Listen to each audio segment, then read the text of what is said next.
Muy buenas tardes, estamos en vivo desde la organización Mujeres México. Mi nombre es Grisel Valderas, soy fundadora de esta organización y el día de hoy me encuentro con la licenciada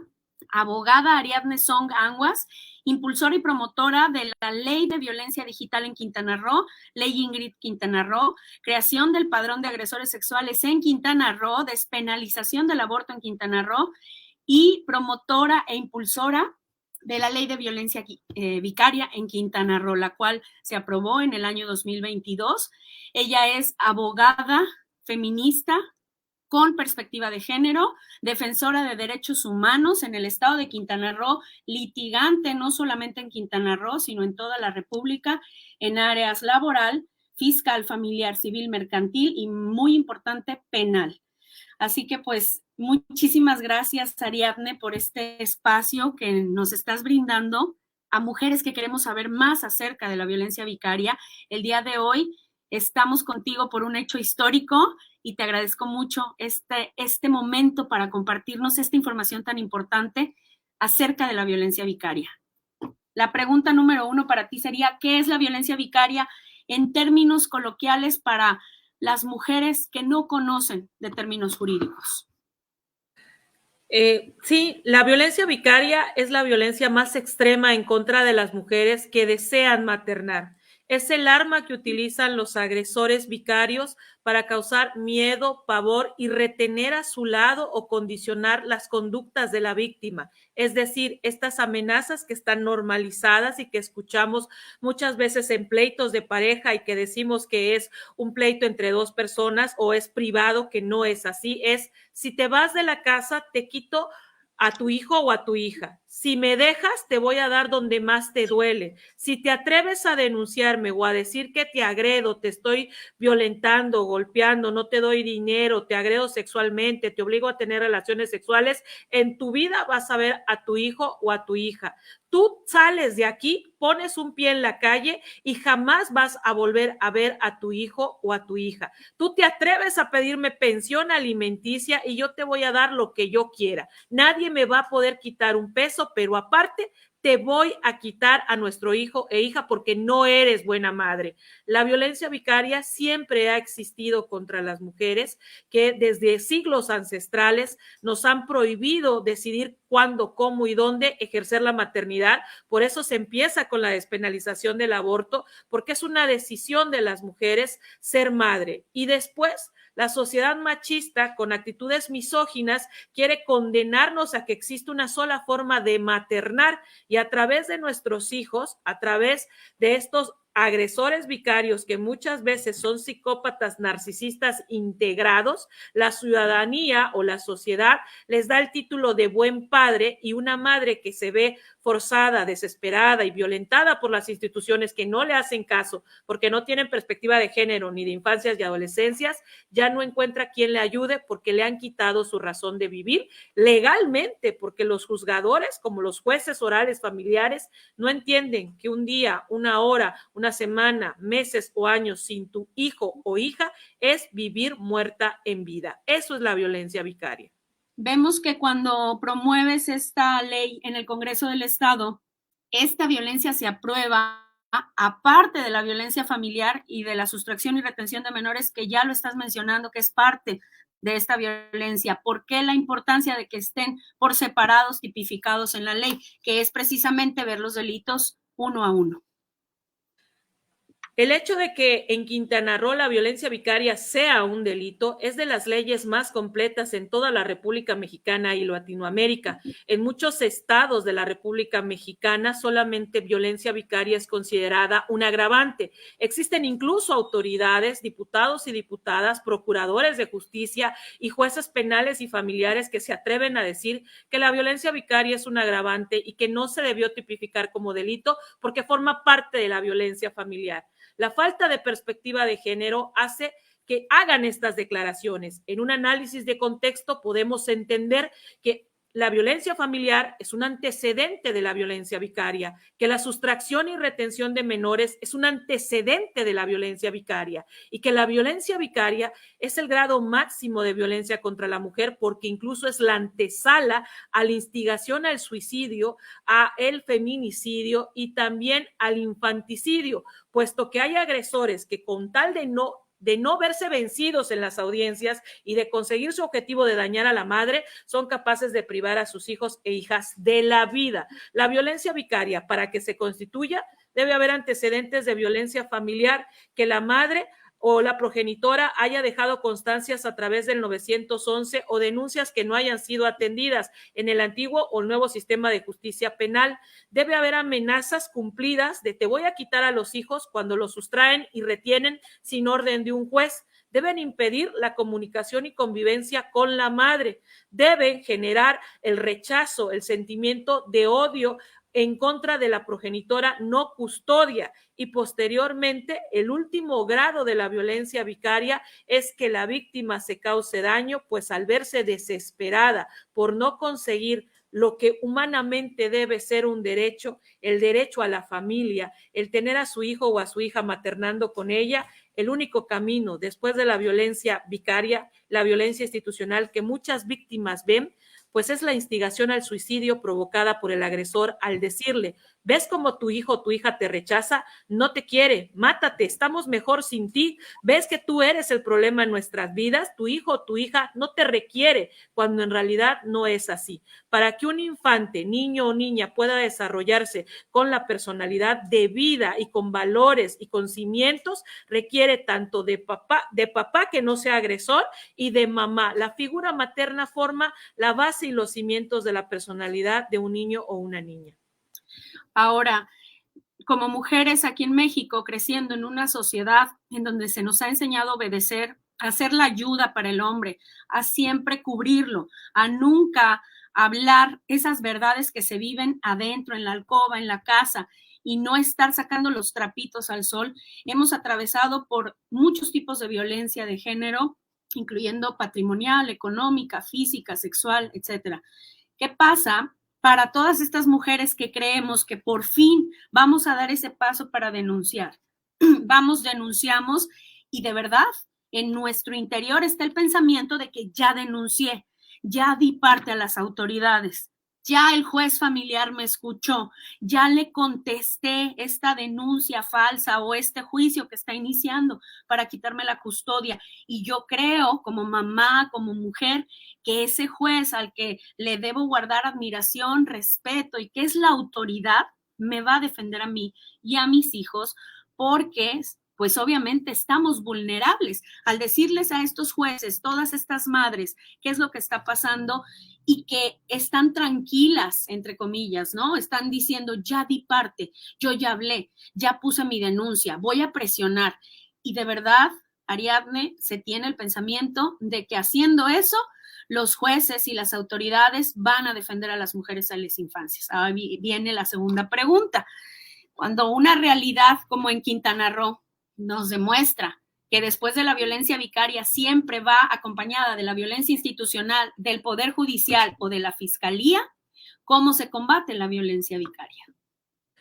Lo más importante es que las mujeres entiendan que no basta con denunciar. De acuerdo al Código Nacional de Procedimientos Penales y en los códigos, ya existe el Código Nacional de Procedimientos Civiles y Familiares, pero ahorita cada estado tiene el suyo. No basta con denunciar, se requiere contratar una asesoría jurídica o representación jurídica con litigio estratégico, es decir, que sea activa, proactiva, enérgica, frontal y que combata, porque si no le damos seguimiento y no estamos vigilantes de cómo se integra una carpeta de investigación o cómo se integra un expediente familiar, muchas veces ha pasado que la víctima que denuncia, dándole parte de los hechos constitutivos de un delito a la autoridad que debe investigar, como es la Fiscalía, y a un juez familiar familiar que se supone debe ejercitar sus facultades para actos de investigación y con ello allegarse de más elementos para descubrir la verdad de los hechos, muchas veces no lo hace, no actúa con perspectiva de género y muchos abogados o abogadas que no tienen la especialidad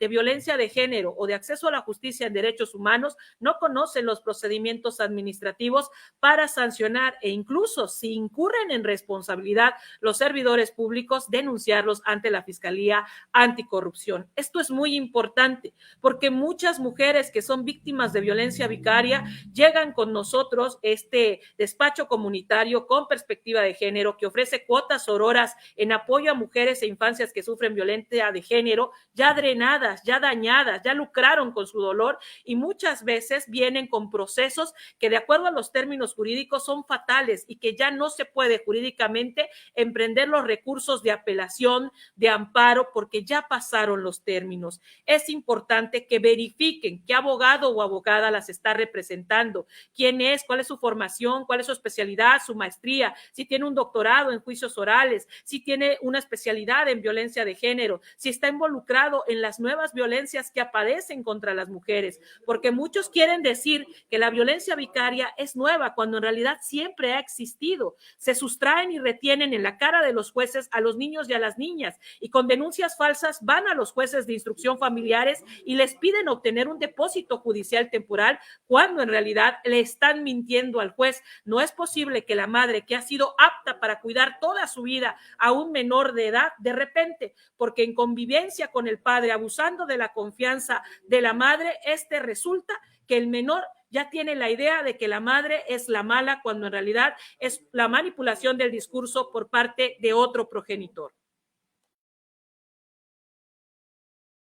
A lo que invitamos a las mujeres aquí, a las mujeres es a que se acerquen a abogadas con perspectiva de género. No es un gasto, es una inversión, porque confiando incluso en personal dentro de las instituciones como la Defensoría Pública y las abogadas y abogados de diversas instituciones pudieran dejarnos en indefensión a las madres. Y bueno, el día de hoy muchas mujeres estamos sonriendo después de días de no sonreír derivado de la violencia vicaria extrema y la violencia institucional. Hoy es un día de celebración, hoy es un día para agradecer todo el trabajo, la labor y la tenacidad que has tenido con todas tus clientas víctimas y en este caso contra un agresor vicario para el cual se ejecutaron cinco visitas a sus domicilios y las 5 veces no aparecía y no aparecían las niñas y se estaba burlando de las autoridades. Esto puede ser muy evidente para las madres desde un principio cuando estos agresores vicarios burlan a las autoridades, dejan en ridículo a jueces, a funcionarios, porque mienten con su falsedad de declaraciones y con todo esto que hacen para retener y seguir ejerciendo violencia vicaria, porque la finalidad superior en todo esto es dominar a la madre, dañarla. Pero el día de hoy tenemos la publicación aquí de la Fiscalía y estamos celebrando que se cumplió la orden de aprehensión en contra de un sujeto por presunta violencia vicaria. Estos hechos ocurrieron en junio del año 2022 y hoy, jueves 19 de octubre, platícanos este hecho histórico, qué es lo que hiciste a grandes rasgos para no adentrarnos en detalles jurídicos. Hoy es un día histórico, 19 de octubre del 2023 en Quintana Roo. Se gira orden de aprehensión en contra de un agresor vicario. Cuéntanos de qué se trata este hecho histórico. Es importante mencionar que es un trabajo en equipo porque así como existen malos servidores públicos, existen buenos servidores públicos del Poder Judicial del Estado de Quintana Roo y de la Fiscalía General del Estado de Quintana Roo. La fiscal que conduce la investigación de la carpeta de violencia vicaria 22-2023 es la carpeta administrativa en base a que el imputado o el investigado, y para no violar su presunción de inocencia, no diremos su nombre, no justificó su inasistencia a varios varias audiencias a las cuales se le requirió con base en el artículo 141 del Código Nacional de Procedimientos Penales, le solicitó al juez de control que lo declare sustraído de la justicia, ya que no había dado cumplimiento con las medidas cautelares anteriormente impuestas. Es decir, el imputado se encontraba con medidas cautelares de firmar cada 15, 30 días y se le había exigido el pago de una garantía económica, de la cual no cumplió, ni justificó, ni metió documento alguno para poder expresar cuál era su impedimento, además de que se temía por la seguridad e integridad de la madre y de las dos menores. Es así que el juez de control determinó librar orden de aprehensión por el delito de violencia vicaria, ya que la medida cautelar debe asegurar que el imputado en todo momento permanezca en el proceso y no se estaba llevando a cabo, ya que era evidente la obstaculización y la obstrucción de la justicia, puesto que no se conectaba a las videoconferencias, no se presentaba a las audiencias, no había escrito alguno de justificación, ni mucho menos de su defensor particular. Es así que en audiencia privada la fiscal es quien solicita la orden de aprehensión, el juez de control se la otorga y esto lo hace por la necesidad de cautela, ya que es importante tomar en cuenta el interés superior de la niñez, y se estaba hablando de dos niñas que no se conocía su paradero y que tenían alerta Amber durante más de un año y que la madre contaba con sentencia firme desde el mes de abril del 2023 de guardia, custodia y pensión alimenticia a su favor, y que en diversas carpetas de investigación el imputado se presentaba diciendo que era el progenitor y que estaban con ellas, y que estaban con él las niñas, pero de manera ilegal, y que ninguna otra autoridad tenía la seguridad de si estaban bien porque no las presentaba, no eran valoradas médicamente, psicológicamente, no estudiaban. Es por eso que al violar los derechos de educación y de salud de las menores se gira orden de aprehensión, se da cumplimiento, se presenta antes de 72 horas ante el juez de control y se determina en la audiencia de cumplimiento a una orden de aprehensión para la revisión y cambio de medida cautelar que toda vez que el imputado no justificó su inasistencia, se valoraron a las menores y se encontró un daño psicológico, además de las recomendaciones de la perito en psicología, de que fueran inscritas en la escuela, fueran valoradas por el médico, ya que se veía un abandono y maltrato infantil, es que se le cambió la medida cautelar que tenía anteriormente por prisión preventiva justificada, esto con perspectiva de género y perspectiva de infancias y adolescencias. Pues muchísimas felicidades a ti, a esta madre que luchó por sus hijas. Tengo entendido que no fuiste su primera abogada, hubo abogados previos y tú recibes el caso. ¿Qué recomendación quieres dar a las mujeres que están escuchándote en este momento sobre esta situación que puede ser bastante desgastante porque ellas ya no saben en quién creer ni qué creer? Pero finalmente tú que recibes casos ya muy complicados o ya muy avanzados con violaciones a derechos humanos, ¿qué recomendación les das para que ellas prevengan y puedan defenderse?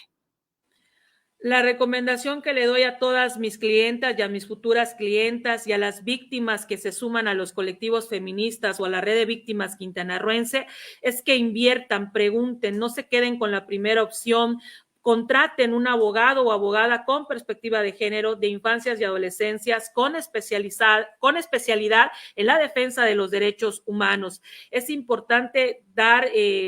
información a la ciudadanía que en 4 meses compusimos más de 2 años de violencia institucional, ya que a la señora Mariel, mi representada, la ofendida, la madre de las 2 menores, en cada una de las audiencias, tanto el juez familiar oral le decía que quien le debía devolver a sus menores hijas eran los juzgados orales penales, y cuando ella manifestaba esa preocupación de decir, ya tengo el documento, ya tengo la sentencia firme, ¿dónde están mis hijas? Que alguien me ayude, temo por su seguridad e integridad, los jueces penales orales de control le decían que quien debía ejercer las medidas de apremio para entregarle a sus hijas eran las juezas orales familiares de los juzgados de Playa del Carmen. Es importante que no se queden con la primera opción, que si al primer momento no les están dando la atención personalizada, les están diciendo información que no es la correspondiente, están sufriendo actos de violación a derechos humanos. La violencia institucional es que la autoridad no haga en tiempo y forma lo que le corresponde,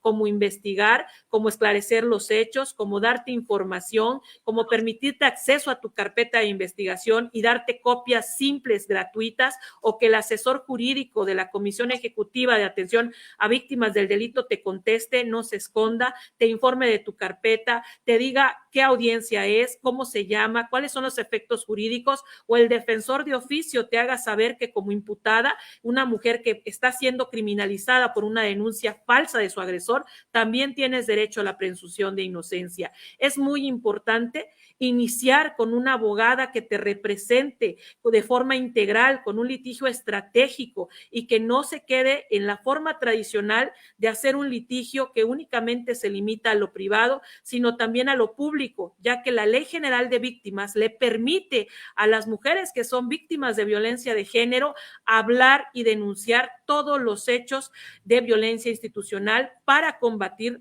la violencia de género en nuestro país, ya que la Corte Interamericana ha sancionado al Estado mexicano por no cumplir los instrumentos internacionales como la Convención Belém do Pará y la CEDAW, que son las convenciones internacionales para prevenir, eliminar y erradicar todo tipo de violencia hacia la mujer. México es un país feminicida, pero también matricida. A las madres las están matando. Hay madres que buscan a sus hijos en los restos óseos, que son las madres buscadoras, pero también las madres víctimas de violencia vicarias, madres vicarias como se les conoce, tienen el dolor más grande de ver en vida y de lejos a su hijo o hija que sacrificaron todo por criarlos y que de repente un agresor con base en mentiras engaña a las autoridades y obtiene un cuidado temporal del menor. Pues muchísimas gracias, Ariadne. Hoy vamos a celebrar contigo, con Mariel, esta orden de aprehensión y también recordar que la violencia vicaria no acaba aquí. No porque hoy el agresor esté ahí tras las rejas, la violencia vicaria se va a frenar. Recordemos que los agresores vicarios tienen un perfil en el que son ayudados por los famosos monos voladores del narcisista y bueno, es una lucha que va a continuar, pero con abogadas como tú tenemos esperanza. Muchísimas gracias y muchas gracias a las mujeres que quieran contactar a Ariadne, contáctenla por medio de las páginas y redes sociales de Colectivo Femenil Ixtabay y la Red de Víctimas Quintanarroense. Muchas gracias.